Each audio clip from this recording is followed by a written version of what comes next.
आज ही डाउनलोड करें Skymet mobile app, पूछे मौसम का हाल अपनी पसंदीदा भाषा में और रहे बाकियों से एक कदम आगे। नमस्ते दोस्तों, स्काईमेट वेदर में आप सभी का बहुत बहुत स्वागत है। मेरा नाम महेश पलावत है। आज 22 मई हो गई है और हमने देखा कि पिछले 1-2 दिनों के दौरान या 3-4 दिनों के दौरान हम देख रहे हैं कि जो ये टेम्परेचर है वो बहुत ज़्यादा बढ़ चुके हैं पूरे भारत में।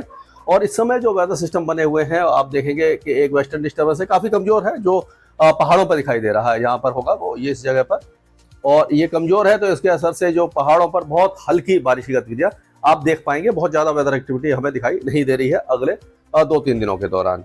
और ये जो बाकी जो हमने देखा था कि एक लो प्रेशर एरिया बन चुका है जो south west bay of Bengal और तमिलनाडु और साउथ आंध्र तट के आसपास है।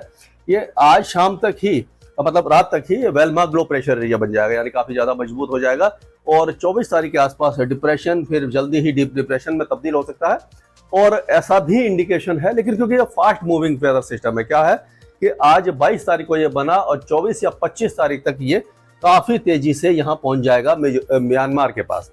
अगर कोई भी जो वेदर सिस्टम है या कह लिए डिप्रेशन या लो प्रेशर एरिया, ये अगर समुद्र में 7-8 दिन रहता है तो इसको एनर्जी मिलती रहती है, मजबूत होता है, हवाएं ऊपर की तरफ उठती हैं, इसको और ज़्यादा यानी कि वर्टिकल एक्सटेंट मिलता है और बहुत ज़्यादा तेज हवाएं बनती हैं, जिससे कि साइक्लोन बन जाता है, severe cyclone, very severe cyclone बन सकता है। लेकिन जब कोई वेदर सिस्टम काफ़ी तेज़ी से चल रहा होता है तो एनर्जी गेन नहीं कर पाता और वो बहुत ज़्यादा इंटेंसिफाई नहीं होता, इसलिए साइक्लोन बनने की संभावना अभी 50-50 है। अगर समुद्री तूफान बनता भी है तो कमज़ोर तूफान बनेगा जो बहुत ज़्यादा नुकसान नहीं दे पाएगा। तो ये इस तरह से नॉर्थ ईस्ट डायरेक्शन में मूव कर सकता है। और इसका जो ट्रैक आप देख ही रहे हैं कि यहाँ से ये जाएगा इस तरह से, अगर जाता है तो। और यूजुअली क्या होता है, जैसे मैंने पहले भी वीडियो बनाया था, इस तरह से जाएगा।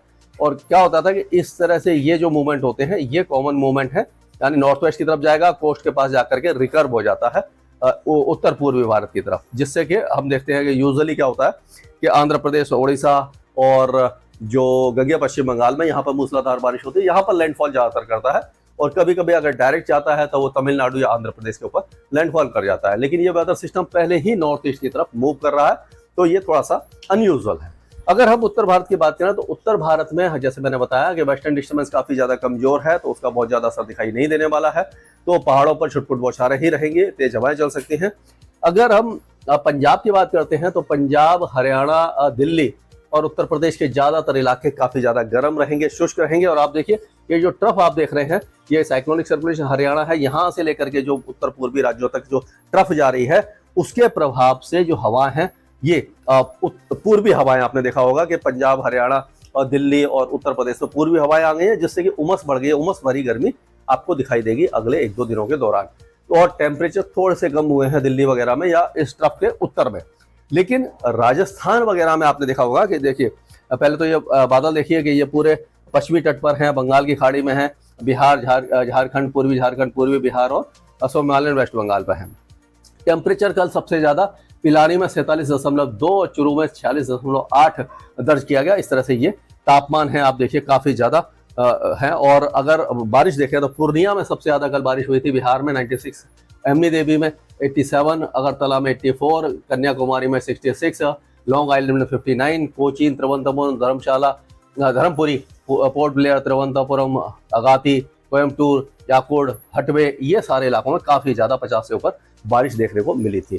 तो अब अगर हम देखेंगे तो जैसे मैंने बताया कि पंजाब, हरियाणा, दिल्ली और उत्तर प्रदेश में उमस भरी गर्मी रहने वाली है और ये हवाएं धीरे धीरे बदलेंगी।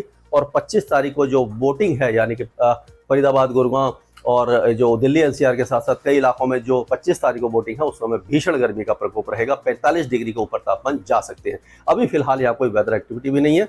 अगर राजस्थान और गुजरात की बात करें तो यहाँ पर भी मौसम पूरी तरह शुष्क रहेगा, बहुत ज़्यादा गर्मी रहेगी, कोई भी राहत यहाँ पर नहीं दिखाई देगी।